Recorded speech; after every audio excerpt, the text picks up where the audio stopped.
Welcome to RnP Cricket Insights, fourth day catch-up of Sri Lanka versus South Africa, second test at St. George's Park. So it's a very crucial test match as far as the World Test Championship is concerned, and in fact, both the teams do have the chances to go to the final at the moment. Sri Lanka are needing 143 runs more with the 5 wickets in hand at the close of the day four. So it's a must-win clash for Sri Lanka as far as their opportunities are concerned for the World Test Championship final. And despite tomorrow's results, South Africa still do have some chances to go to the final, as they do have another two Test matches against Pakistan at home. Did Prabath Jayasuriya respond to the critics by bagging 5 wickets? That is to be discussed as well.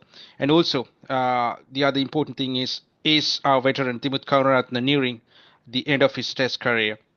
And Angelo Matthews, TD, played one of the craziest shots in his Test career. That is to be discussed as well, as far as the context of the Test match is concerned. And also, can Sri Lanka register the highest ever fourth innings successful run chase in a Test match on South Africa soil tomorrow? That is going to be very interesting tomorrow. So those are the points that are to be discussed today.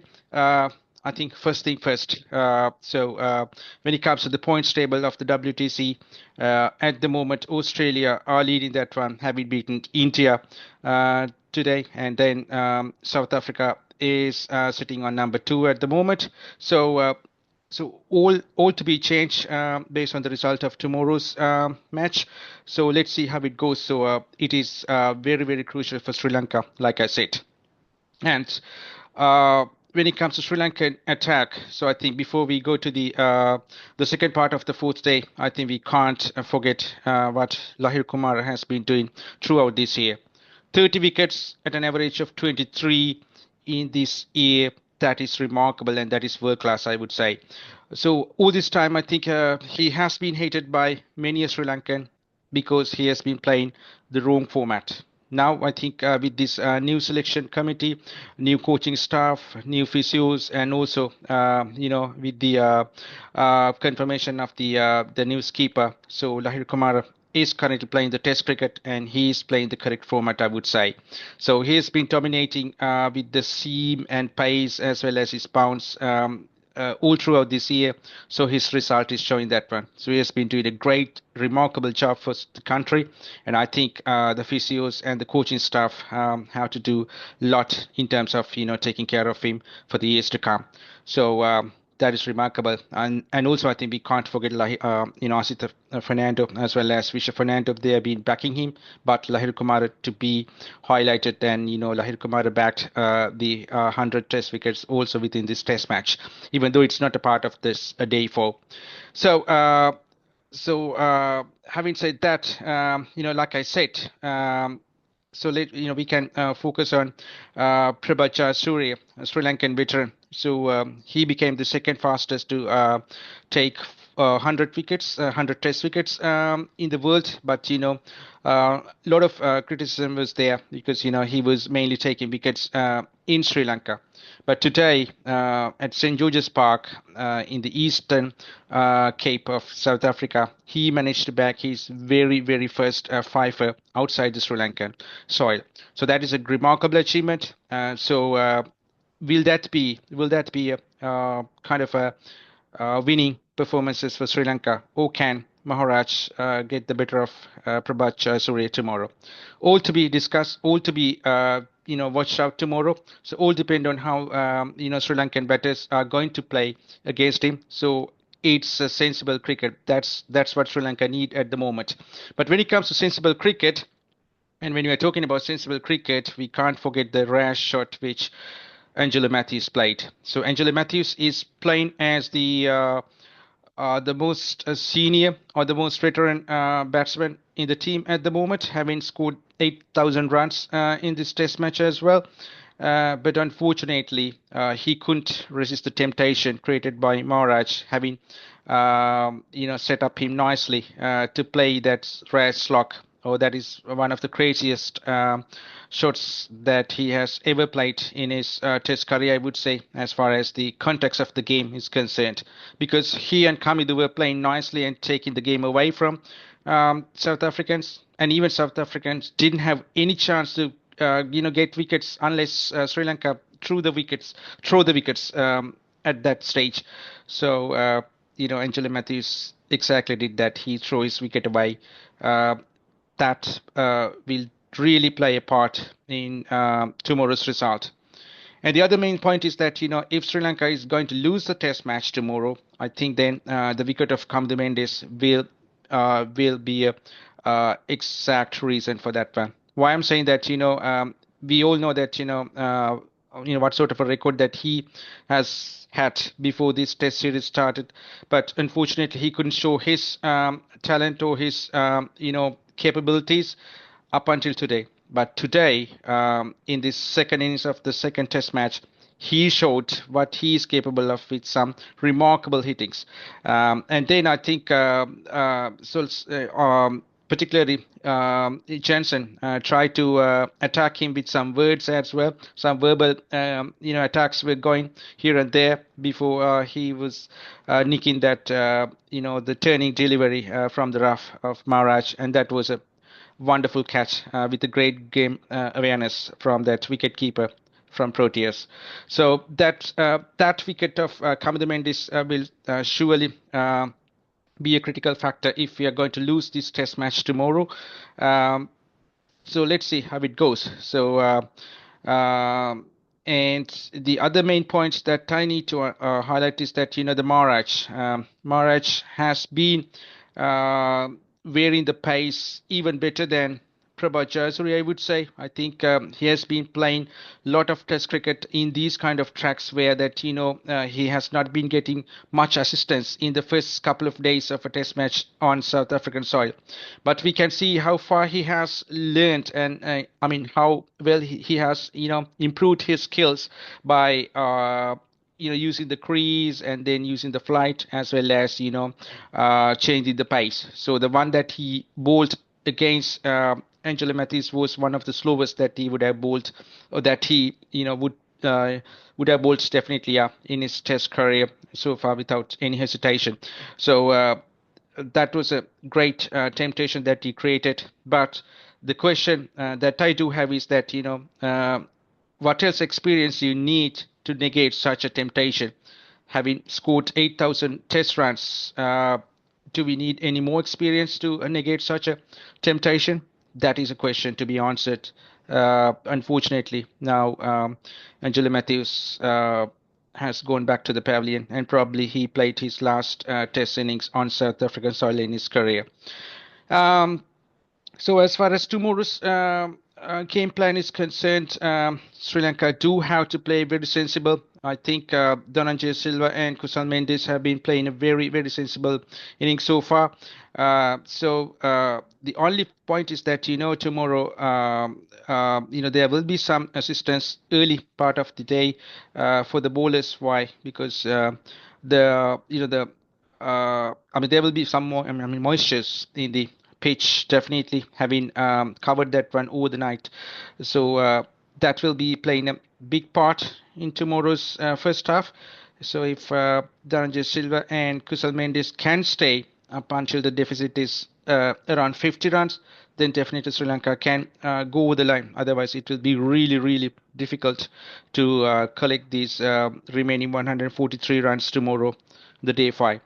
So if Sri Lanka is going to register that one, so that will be the highest ever successful run chase in a test match on South Africa soil by any team.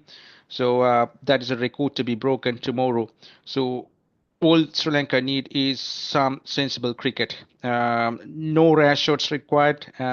Any ball that is going outside the off stump can be left because there's no hurry. There are 80 or 90 overs to be faced to collect these 143. And the other significant point is that with this all ball, so South Africa do have another 28 overs to be bowled.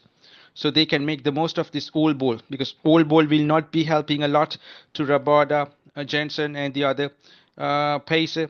except that the first 30 minutes of the day. So as long as they stay that first 30 minutes, so then I think they can boss the game. So it's all about the temperament and the patience are required to win this test match for Sri Lanka. Uh, and the other hand, for South Africa perspective, I would say that they have all the confidence, so they have all the advantage. So they know what the conditions would be, how the pitch would be behaving on the fifth day as well, because this has been a very good test pitch, I would say, because it was seeming day one, and then it was a good batting wicket in day two and day three, I would say, and then it started to deteriorate, and it is giving some assistance to the spinners as well eventually. So ultimately, it has been a great test wicket so far. Which has been giving the support for all the departments of the Test cricket. So that's the beauty of this pitch, I would say. So I think whoever is going to win, so then they will deserve the win eventually if they have played some good cricket on a good even pitch, I would say.